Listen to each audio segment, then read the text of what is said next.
Every 90 seconds, someone is reported missing. Many return to their families, but for others, something has gone seriously wrong. A 21-year-old student has gone missing. And it's like, what do you mean she's gone? She said, yeah, she just got told that she's gone. Hours after finding her safe and well, she's vanished again. She managed to scale an 8-foot wall. What happens in the police investigation that follows? She was graded as a high-risk missing person. Police would respond immediately to try and identify where she could be and recover as soon as possible. What happens to the family at its heart? It was a nightmare, and it still is. I nearly collapsed because I could not believe it. I couldn't. When missing turns to murder.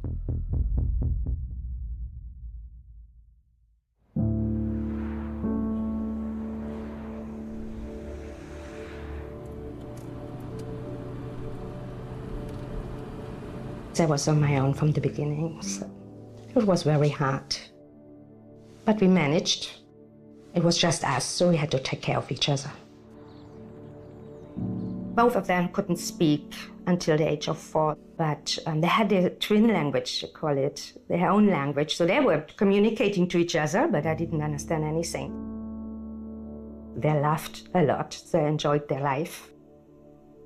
They were always doing nonsense, running around, always busy, always must have something to do. They never slept. You know, it's twins. They always hang together doing funny things. Janet was a very enthusiastic girl. She loved sports. She loved to laugh. She was very caring, especially of her sister as well and her friends. And she was always laughing. Always. You can see any picture we have, she's laughing in the picture. The classmates were very fond of Janet. She was very, very open to everybody, very enthusiastic and so on. Everybody liked her. I know Janet and Selena from scratch when they were in kindergarten. Janet always spoke very, very fast, was interested in music and so on, and she had lots of friends. She just loved her life, you know. She enjoyed school, she loved going to school, and they never wanted to miss a day. She also had sometimes a bit emotional problems, I think, but she always put it together again, brought it together again. When they have been grade 1 students, they wanted to play soccer. They were outstanding athletes, both. They were in my soccer teams, and we, as it is with soccer, it's with the ups and downs, you grow together a lot. Janet was a goalie, and she was very good in that. She was really good.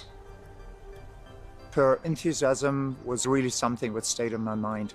Super enthusiastic, yeah. She was always, her eyes were shining, and she was smiling so much and laughing. As soon as someone else from outside picked on one of the sisters, the other one jumped in and helped her immediately. Yeah. I have a twin brother as well, so in some way I know how it is.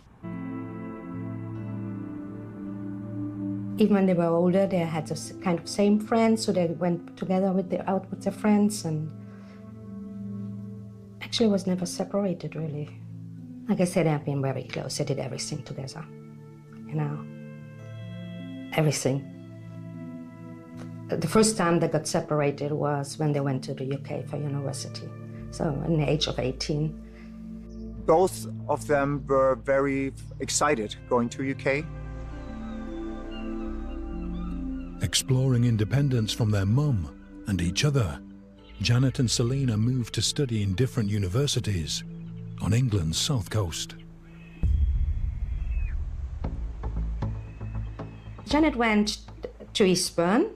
I think they were just very excited of being without me and just doing what everybody else was doing. It's student life. Janet came to Britain to study international event management.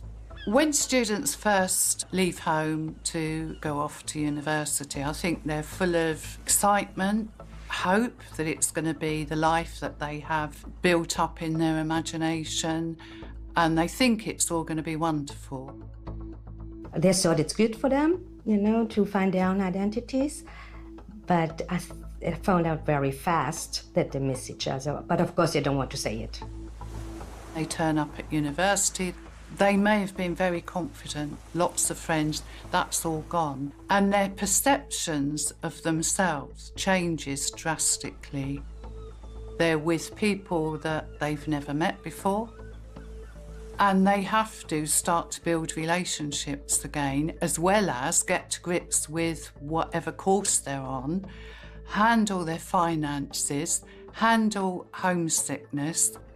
One of the challenges that students do face is that they feel they need to conform. When I sent them off, I told her no drugs, no alcohol, be a good boy, study hard, focus. When they came back in between, I asked them, how is it?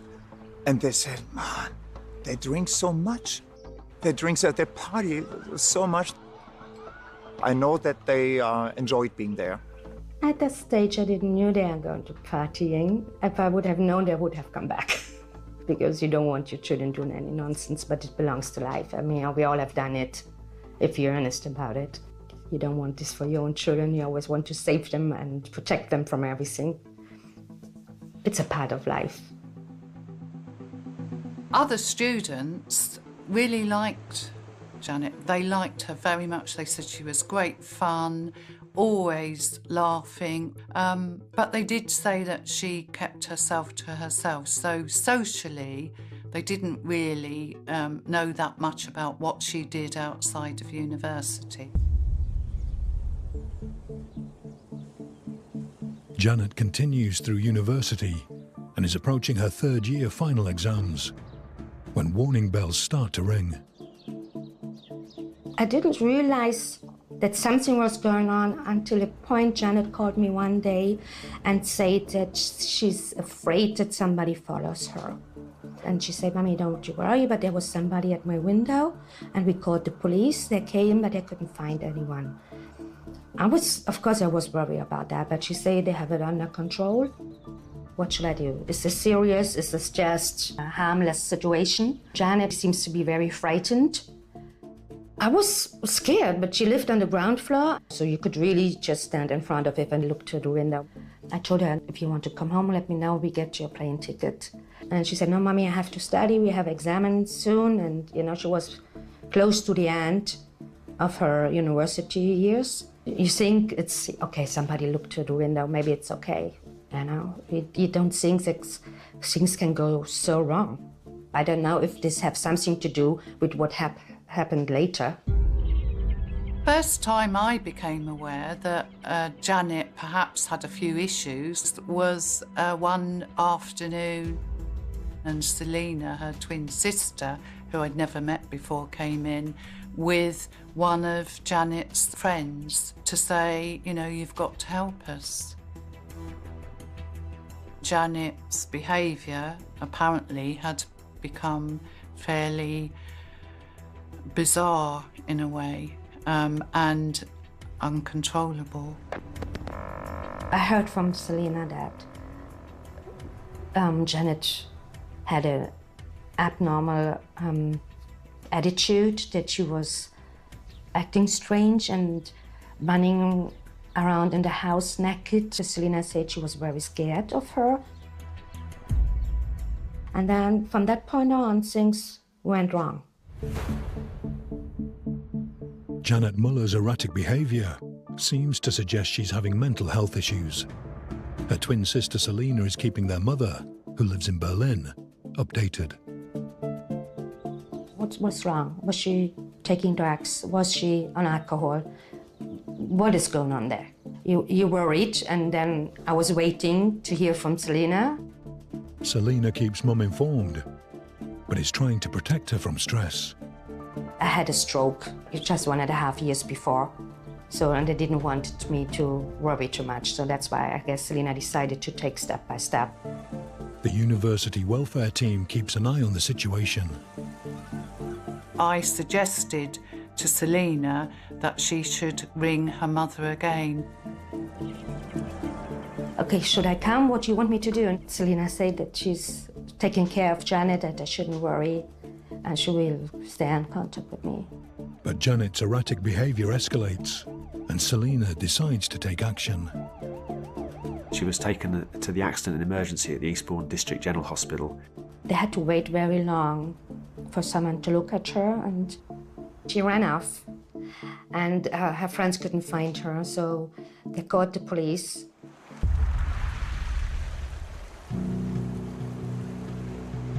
When someone goes missing, the first report would come into our force control room, and then it would be routine to deploy a uniformed officer to attend the home address or the place where the person went missing from. We assess every missing person report, and they would be graded high or medium or low. Children or people with vulnerability such as mental ill health or physical disability would generally fall into our higher category. That vulnerability would then inform how we would respond to that missing person report. Janet is found within a matter of hours in a hospital gown at a train station. She's taken to a mental health hospital. She was admitted to the Millview Hospital on the 3rd of March.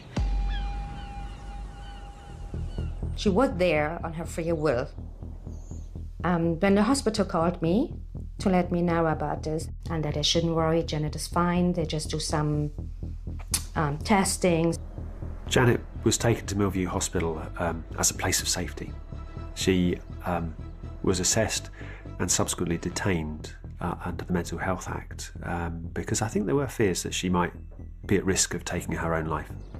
So Janet was there really for her own protection. But they always told me, no matter who I was talking to, she's fine, she's fine. I tried to talk to her. I was telling them I want to talk to her, and they said I have to call a patient phone,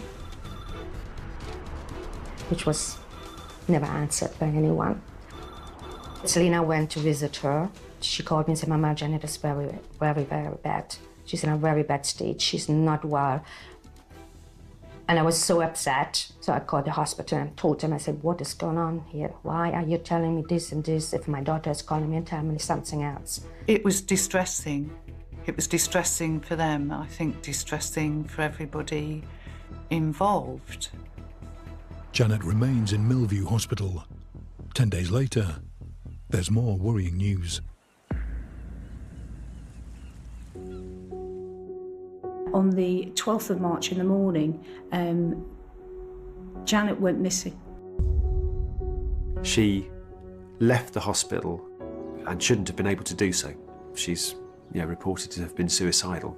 She headed out of Brighton to the north to a local beauty spot called the Devil's Dyke. It's in the countryside. To get there, if she was on foot, and I'm fairly sure she was, she will have walked for at least an hour. Janet was found later that morning through concerned reports by members of the public and returned to the hospital. She should not have been able to leave. She was actually at that point supposed to be in a place of safety that was secure, so she couldn't just walk out. And she should have been under close observation. Mental health hospitals shouldn't be prisons, but equally, they are trying to be secure. Janet remained there until late evening and had become increasingly agitated and decided to leave again through an insecurity within the hospital. Janet was supposed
she's gone.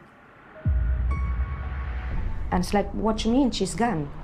She said, yeah, she's told that she's gone.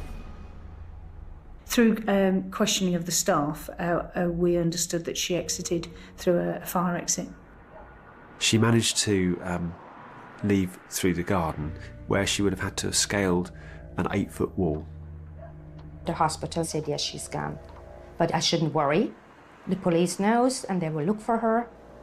And I just shouted at them. I said, why haven't you called me?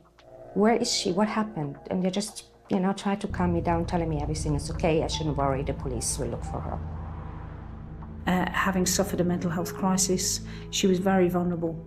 And having psychotic episodes, as described by the staff, put her at more risk than someone who had capacity to make decisions. The concern is exposure to serious harm.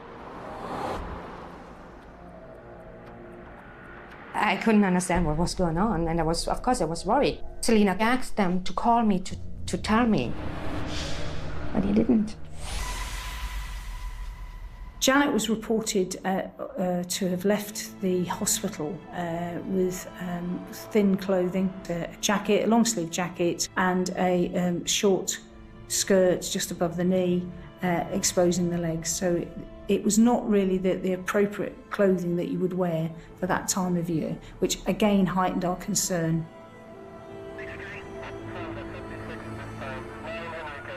Sussex Police issued a public appeal for help finding Janet pretty quickly.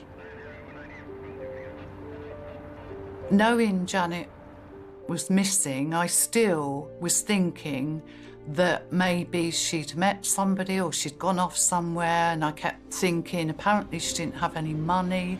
I just thought she must have gone somewhere, she must have met somebody, she must have rung somebody and they've picked her up and she will be found. It's likely that she was in a disorientated state as she had taken a medication earlier on, which could have possibly taken effect. She had no access to funds. We know then from the inquiries that we later carry out is that she is on foot in the Portslade area and at around 10:30 she's seen to be walking past the railway station at Portslade. She was seen on a CCTV camera emerging from the subway. She seemed to be on a mission, but maybe that was just to get away from somewhere she didn't want to be. Perhaps it was heading somewhere she did want to be. We don't know. At around 23:48 hours that evening, a local taxi driver saw a person of similar description to Janet in the Trafalgar Road area. 23 minutes past midnight, Janet was seen walking southbound on Boundary Road in Portslade, and that was captured on CCTV footage. The next significant sighting of Janet, 01:08 hours at the petrol station in Kingsway in Hove. At this time, Miss Muller requested a soft drink and she was served that. The assistant did ask if she was okay, but she said she was fine, and he left it as that and didn't think any more. She was on her own at that time as well, so there was no suggestion that she'd met up with anybody. At 1:13 hours on the morning of the 13th, we have CCTV footage that captures Janet crossing the road and approach a vehicle. Someone was in it, but it's unclear from the footage as to whose vehicle that is. She leans towards that vehicle, and then she's seen to walk away from that vehicle towards Seafield Road. And then that was the last sighting that we had.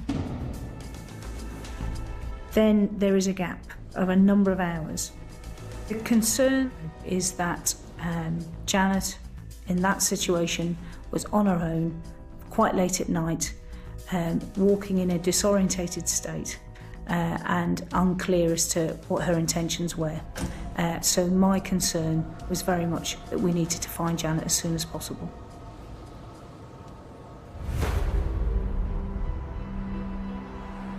Janet Muller has escaped from a mental health hospital She was reported missing 3 hours ago. In a place like Brighton and Hove, where there are so many security cameras, it seems surprising that there was so little for the police to go on. Still in Germany, Mum Ramona is at her wit's end. I was very confused. I couldn't understand. And at that point, you don't think anymore. You know, you can't bring your thoughts together. You just try to organize things. You just try to find out what is my next step. What will I do? So I booked a flight. It's 12 hours since Janet was last seen. 20 miles away, police get a call. A vehicle had been found in a track just off Rusper Road near Crawley. It was a private track. Someone nearby saw a burning car. A local resident had noticed smoke and then a male walking away from that vehicle. So the resident contacted the police and the fire service, who attended very quickly.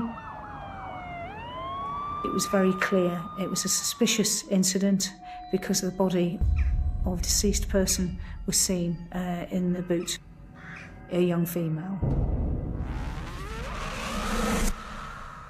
Her arm was sticking out of the boot of the car, and her body was difficult to identify. And the female was found partially burnt. It was unclear who that person was. We had no information that enabled us to identify her at that time in the first hours of the investigation. I went over there. At the airport in Gatwick, I called Selina and I said, Selina, where are you? I'm in Gatwick. So she didn't know I'm coming. She said she's in Eastbourne, so I'd say, okay, I'm taking a train, I'm coming to Eastbourne. I became aware of that there was an outstanding missing person report and that it was a young female student. There was slight similarity from the person we found in the boot to the missing person report. And actually, it could be Janet, but we needed to confirm that. We were able to carry out some fast time DNA investigations. The deceased person was in fact Janet Muller. Janet's body was found within hours of her disappearance on the Friday the 13th of March. Ramona was aware her daughter was missing and came to Britain to try to find her, and arrived expecting to start looking straight away for Janet. But Selina had to break her some very bad news.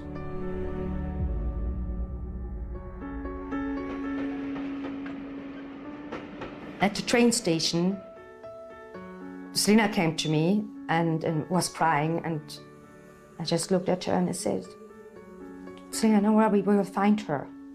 And then she said, Mommy, they found her, she's dead.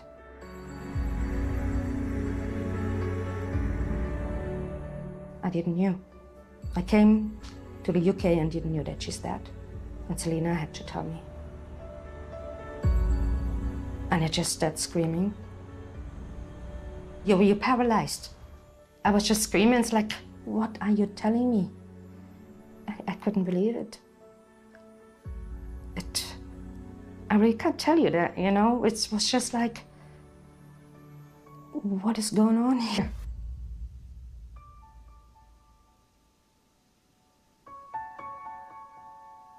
I said, Mommy, I saw the police told you. I saw this is why you're here. I said, nobody told me anything.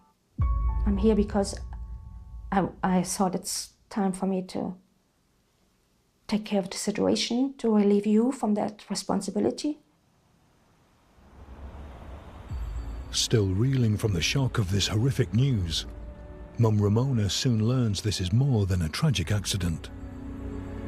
I just knew that she's dead, but it never crossed my mind that she got killed. And then they told me what happened, how they have found her. The devastation was overwhelming for them both. Confusion. It was important, myself and my team, gave them confidence. The challenges we faced then was trying to build that picture as to her last hours. How did it move from a missing person inquiry to a murder investigation? What happened in between?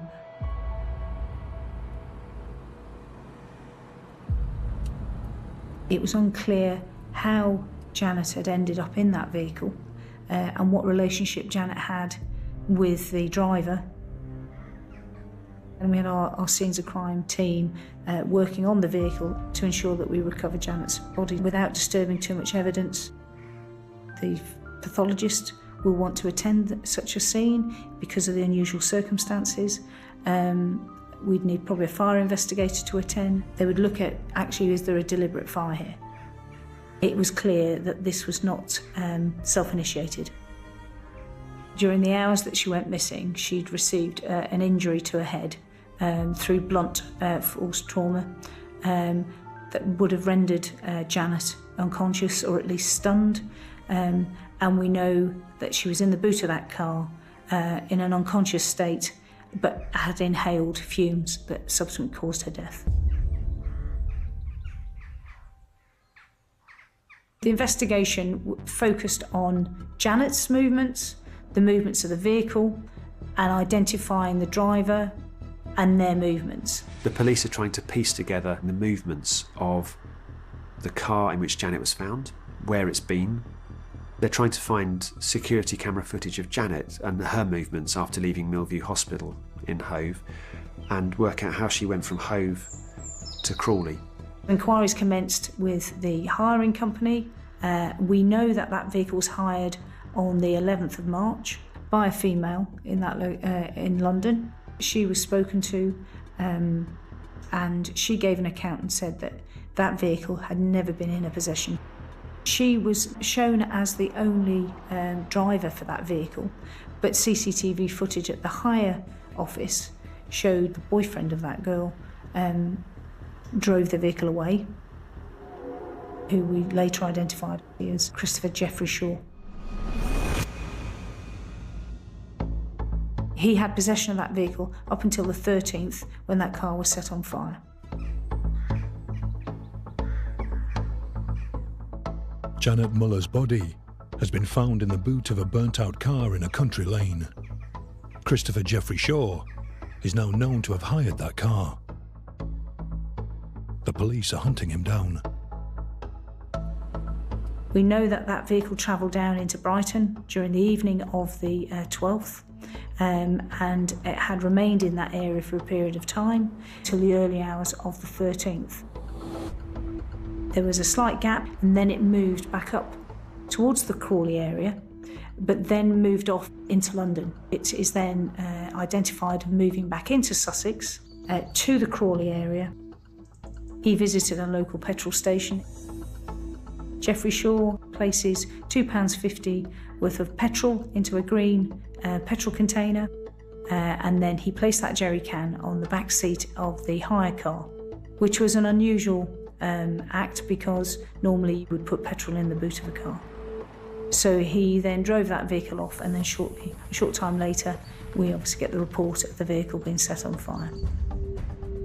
At the time when we discovered the vehicle and Janet, the driver was still at large, and it was imperative that we located him as soon as possible because we were concerned about the risk he posed to the wider public. It was very clear to me early on in the investigation, once we'd identified Christopher Jeffrey Shaw as being the driver of that vehicle, he was my prime suspect in this investigation. News spreads of what's happened to Janet. I first found out when the police telephoned to say that one of our students had been murdered. I asked who it was, and they said it was Janet. And I'm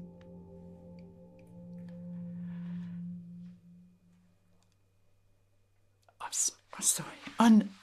I nearly collapsed because I could not believe it. And It's not something you ever think will touch your life.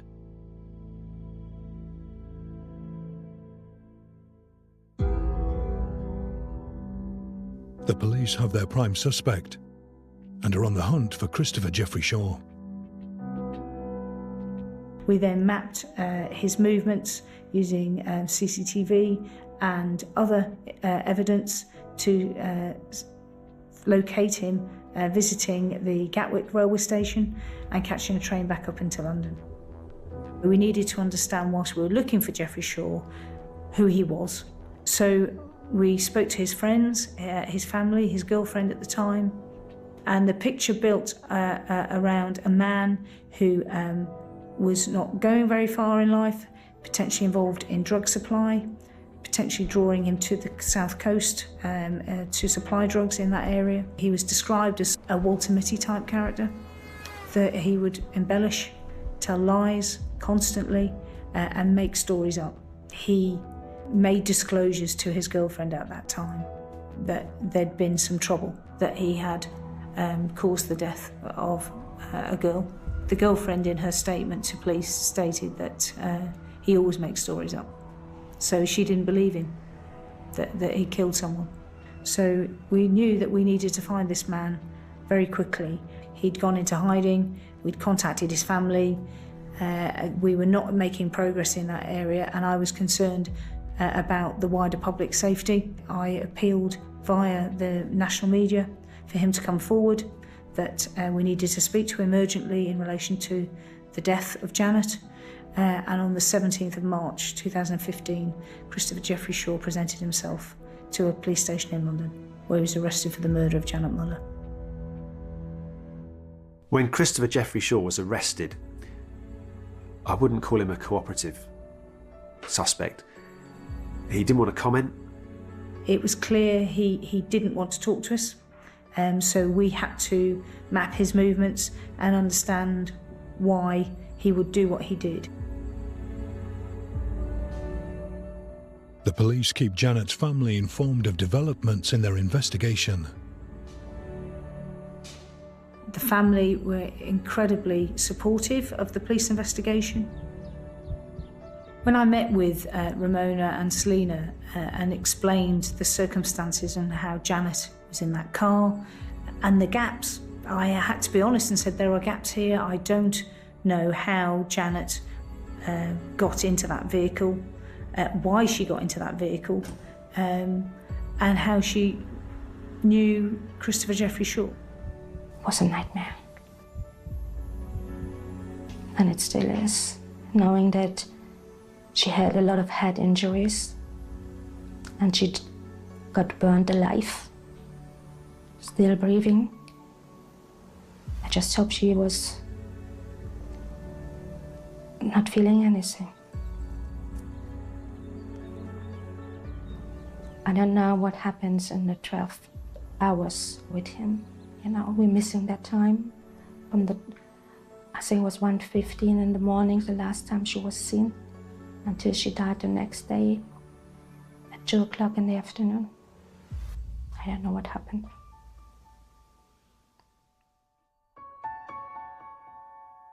To this day, he hasn't spoken to the police about what he did and why he did it.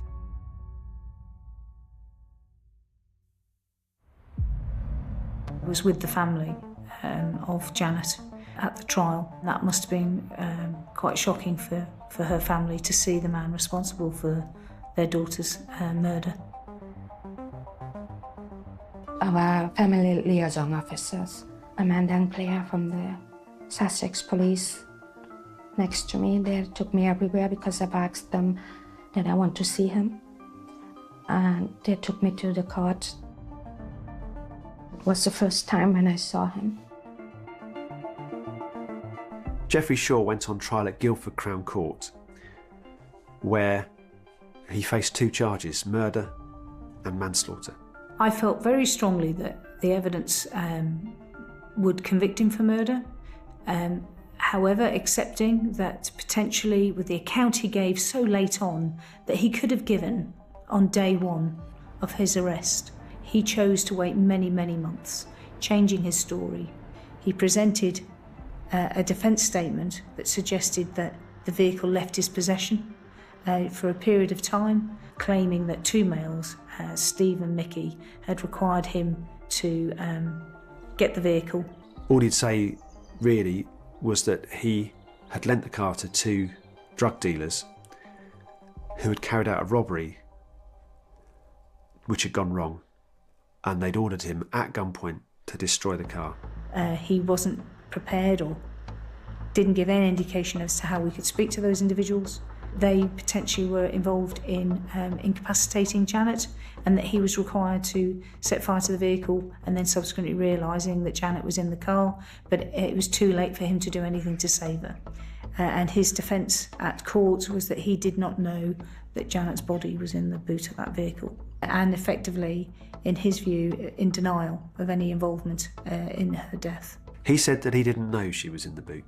He remembered his sports bag was in there with his trainers, so he opened the boot to get them out and saw Janet's body. He said he tried to pull her body from the car, but couldn't. He left the car burning. We now know that she was alive at that point, so Geoffrey Shaw was the last person to see her alive. He left her to die. There was a potential risk that it would not be a murder outcome, and that manslaughter was an alternative based on his account. And so I was prepared for that and prepared the family for that potential outcome. On the information he provided, it is our duty to corroborate that. We carried out reasonable inquiries to understand whether that was true. The inquiries did not result in identifying those individuals. Christopher Geoffrey Shaw on his own killed Janet Muller. That was just his way of avoiding his responsibilities. I don't think the judge believed him from the remarks made when Geoffrey Shaw was sentenced. Even the judge felt quite strongly that he was lying, and in his summing up, he actually accused him of that. The jury retired, and they were out for 9 hours, 42 minutes, which, you know, a lot of cases the jury comes back very quickly when it's open and shut. You can tell that there was enough reasonable doubt for them to have spent a long time debating his innocence or guilt. And the verdict they came to was that he wasn't guilty of murder. The jury found that on the evidence as presented that they couldn't convict on murder, but they could convict on manslaughter. And as a consequence of that, the judge felt quite strongly that he received the maximum sentence that he could give for manslaughter, which was 17 years, which is a significant sentence for that offence. I think justice was served by the sentencing that was given. That is very unheard of. I hope that brings some comfort to Janet's family. Since Christopher Geoffrey Shaw's trial for murder and his conviction for manslaughter, there's been an inquest into the circumstances around Janet's death. The court case in the Crown Court, the inquest in the Coroner's Court, both raised a great many questions, I think, about the way Janet was cared for while she was in Millview Hospital. The family brought a civil action against the NHS Trust that runs Millview Hospital, and that case, as far as I understand, was settled. The Trust issued a very public apology. Measures have been taken since then to make sure that when somebody is kept there, it is much more secure if they're being detained there for their own safety. I still can't believe she's there. Janet's mum Ramona and her twin sister Selina continue to learn about their grief. You expect a person to react in certain ways when things like this happen. And I realized we didn't accept what happened. There was times of crying, screaming, changing all the time from 1 minute to the next. I remember when we flew home, Selina, she was crying the whole flight, saying that she's leaving Janet behind because we have to go home without her. It says when love would find a way to heaven, and memories would be steps. We would climb up and bring you back. I'm going to bed every night, hearing her screaming for mommy before she died.